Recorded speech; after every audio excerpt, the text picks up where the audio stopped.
Хэвшмэл ойлголтоо өөрчлөе буюу одоо мэдээнд мөнгө төлдөггүй гэж үг гэдэг сэдвээр өнөөдөр та бүхэнтэй санал бодлоо хуваалцъя гэж хийц юм аа. Тэгэхээр зууны мэдээ санны хувьд та бүхэн бүгд мэдж байгаа бах. Гэхдээ бас зарим залуу сэтгүүлчд онцлоод хэлэхэд манай сонин одоо 35 дахь жилдээ пэблигдэж байна. Англи улсын одоо үндэсний хэмжээнд гарч байгаа 3 үндэсний томоохон сонины нэг.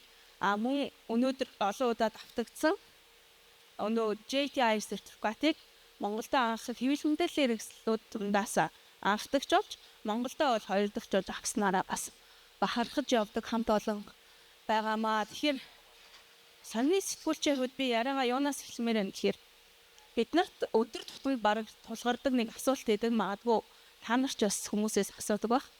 Тэр бол сонин одоо ч гэсэн гардыг юм уу? Тийм үү, чи сонинд ажиллах юм уу гэдэг нэг тийм гайхсан, сониучрахсан, эсвэл бүр ингээд өрөвдсөн ч гэх юм уу тийм нэг юм асуултууд байдаг.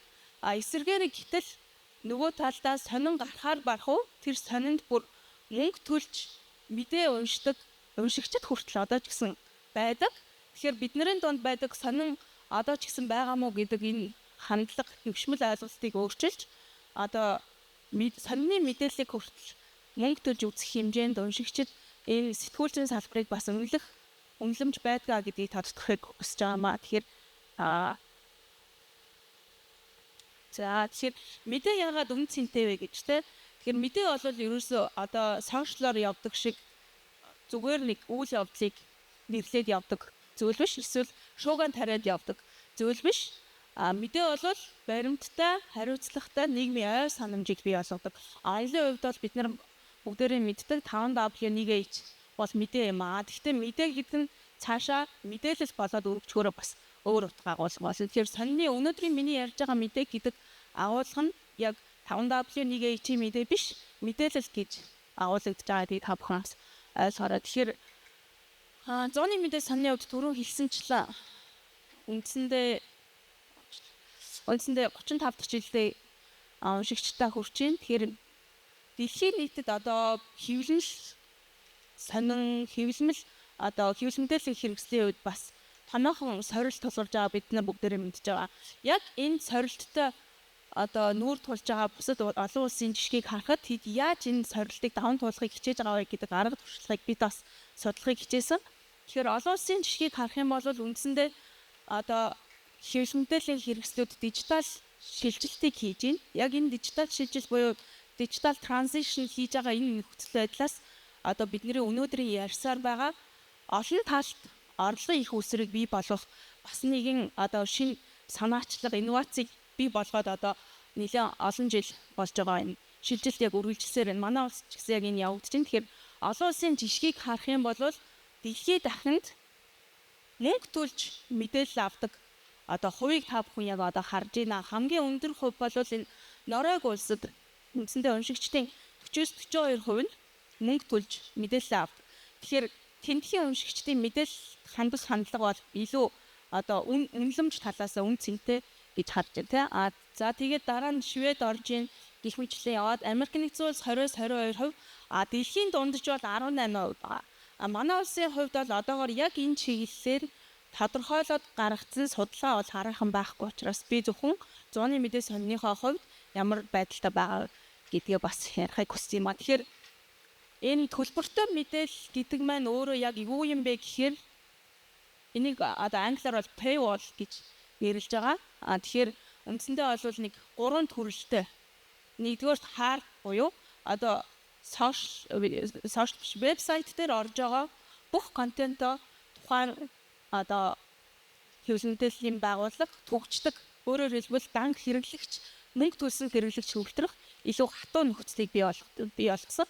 Энийн жишээ бол Financial Times, дараагийнх нь бол Metered буюу одоо сар тодорхой хэмжээний нийтлэлийг үнгүй унших боломж олгодог. New York Times жишээлбэл.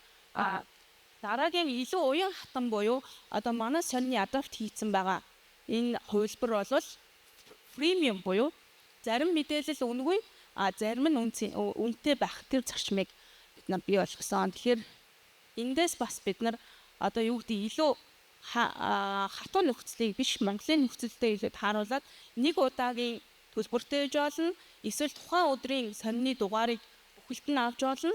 Эсвэл одоо төгжигдсэн материалыг мөнгө төлөөд авах боломжтой. Яг ингэж одоо манай сонины вебсайт бол яг сонин гэхээр би дэлгэцэн дээр вебсайт яриад байгаа юм шиг эсвэл сонин яриад байгаа юм шиг ингээ хойлж ойлгож яж магадгүй. Тэгэхээр 100-ны мэдээ сонины хувьд James Pollitt гэсэн хоёр вебсайтыг хөгжүүлдэг. Тэгэхээр манай сонины яг яаж худалдаа авах систем нь энд харагдчихэв. Дэлгэрэнгүй эхний одоо мэдээллийнхаа товчийг өгөөд дараа нь дэлгэрэнгүйгээр энд дарж орно гэдэг нэг ийм харахад бол хинтж ойлгомжтой. Гэхдээ энэнгөөрөө бид нар юу хэлэх гээд байна гэхээр нэг удаагийн төлбөртэй хэрэгсэл өөрөө сонины бас санхүүгийн тодорхой хэмжээний ачааллыг өөрчлөх боломжтой юм а гэдгийг харуулахыг зорж байгаа. Энэ маань өөрөө бас яг Монголд одоо захиалах гэж нэгдсэн журмаар улирлаар сараар авдгаас өөрөөр нэг удаагийн байх боломжтой гэдгээрээ бас шинэ хувилбар гэж үзэж байгаа учраас та бүхэнтэй хуваалцаж одоо шинэ туршлага танилцуулж байгаа хэлбэр юм байна. Тэгэхээр манай уншигчдын хувьд ер нь яагаад мөнгө төлөөд байна те? Зарим мэдээ тэртээ тэргүй өнгөө байгаа мэдээллийг мөнгө төлж авахын ач холбогдол нь юу юм бэ гэдгийг бас нэг талаар ингээд хүмүүс ойлгохгүй ч магадгүй. Тэр нэг талаар сонины мэдээлэл өөрөө тухайн цаг үедээ өнгөө байсан үе байсан. Магадгүй манай сонин дээр хүртэл нэг юм жишээ хэлэх юм бол өнөөдрийн дугаараа өгчөөж гэд хин нэгэн хүн зүгээр удамжнаас орж ирээд та нэг дугаар ахтаа өгч. Өнөөдрийн дугаараа бол 2-ыг өгчөөж гэд. Зөрүүлээд бид нар өнөөдрийн дугаар ингээд 2000 төгрөгөө 5000 төгрөгөө гэд асуухаар за юу сүртэй юм бэ? Энд чинь зүгээр байдаг л өдөр болгон л гарч байгаа үстэй гэдэг нэг юм хандлага байдаг. Тэрийг бид нар халахыг хүссэн учраас одоо энэ платформыг бий болгож энэ модель руу илүү шилжиж явж байгаа гэж хэлж байна. Тэгэхээр яагаад энийг бид нар хэрэгжүүлж эхлээд байна гэхээр бид нар өөрөө өөрсдийгөө үнэлэхийг хүссэн. Тэр сонин өвдөлт зүгээр тэнд ажиллаж байгаа хүмүүсээс надад нэг сонин өнгө өгчөөч гэдэг тэр хандлага нь өөрөө бидний хөдөлмөрийн эсрэг байгаа хандлага учраас энэ хандлагыг 5000 төгрөгөндөө биш 2000 төгрөгөндөө биш хамгийн гол нь хандлагаа өөрчлөхийн тулд энэ модель руу шилжиж байгаа гэдгийг онцлмоор байна. Тэгэхээр бид бол зөвхөн хэвлэмэл сонин гэсэн үг биш дижитал платформ руу шилжиж байгаа стратегийн шилжилт гэж энийг онцолж хэлж байгаа. Тэгэхээр хэрэг мэдээд мөнгө төлөхгүй юм бол одоо миний түрүүний ярьсан үнд зүйл гэдэг юм алдагдана. Тэгэхээр ямар хүмүүс уншигч мөнгө төлж ийн гэхээр гүнзгий судалгаа хийсэн, анализ хийсэн, яг одоо нөгөө дүн шинжилгээ бүхий мэдээлэл сайтаа найдвартай их сурвалжийн мэдээлэлд мөнгө төлж уншиж байгаадаа сэтгэл хангалуун байгаа. Тэгэхээр энэ чиглэлд бид нөгөө тал нэг бид нар мөнгөтэй төлбөртэй болгож нэг удаагийнч бай, сараарч бай, 7 хоногоорч бай худалдаж авах тэр нөхцөлийг бий болгож байгаа бол нөгөө тал бидний нөгөө хариуцлага, бидний найдвартай байдал, найдвартай их сурвалж байх энэ улс төрөөс хараат бус байх гэд энэ нөхцлүүд маань дагаад өсөөд явах учраас эргээд өөр өгөөж нь хүлээн авахч буюу уншигч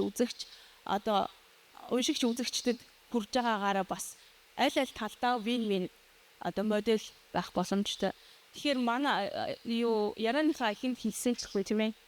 Бид нарт сонин одоо ч гэсэн гарсаар байгаа сонин мөнгө төлсөө гэж байж болох уу гэдэг энэ хандлага маань өөрөө одоо сонинд ажиллаж байгаа 10 ч бай, 20 ч бай тэр сэтгүүл зүйн бүтээлийг үл үнэлж байгаа хандлага учраас энэ рүү бид нар дараагийн одоо нэгэнт л уламжлалт сэтгүүл зүй уламжлалт төвлөрсөн мэдээллийн хэрэгсэл байгаад оршин тогтнох юм бол цаашаад бид энэ рүү хүсээгүй явах хаас өөр аргагүй. Тэгэхээр энэ моделийг бас танилцуулж байгаа нь бол гол нь одоо өнөөдөр та бүхэн биш ч гэсэнтэй салбарынхаа биш ч гэсэн бусад хүмүүсийн энэ хандлага маань өөрөө баг багаар өөрчлөгдөж явж байгаа шүү гэж хэлж байгаа юм аа.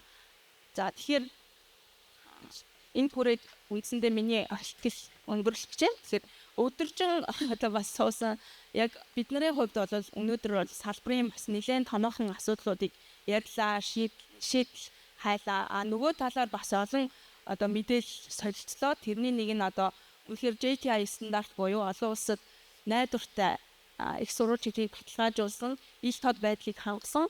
Энэ стандартад Монголын одоогоор бол 4-5 хэвлэл мэдээллийн хэрэгслийн стандартыг баталгаажуулчихсан байгаа. 10 орчим хэвлэл мэдээллийн хэрэгсэл аплайдчихсан процессын шатндаа явж байгаа. Тэгэхээр та бүхэн ч бас яг энэ стандартыг илүү анхаарч хөгжүүлээсэй. Нөгөө талаар түрүүн одоо энд яригдсан Ed Alliance гэж энэ платформд бас намайг сонь нэгдсэн байгаа. Тэгэхээр энэ Ed Alliance буюу зарс орчилгаа бол орлогын бас нэгэн шилбэр гэдгийг угаасаа бид мэднэ. Тэгэхээр энэ Ed Alliance-ыг ямар байгууллагатай бид харилцах ёстой юм бэ гэдгийг бизнесийнхэнд илүү төв чирэгдэл багтай илүү амар хэлбэр болгох энэ одоо хамтын ажиллагаа манай сонин бас нэгдэж санал бичигчээ одоо санал нэгдэж байгаагаа зарлахад бас таатай. Тэгээд гарч ирсэн сонин одоо унших нь битэл сонин гардаг гэж асуух нь битэл сонины мэдээнд мөнгө төлж уншдаг тэр уншигчид маань ч гэсэн одоо ч гэсэн байсаар байгаа юм шүү гэдгийг хэлхийг хүсэж байна. За баярлалаа.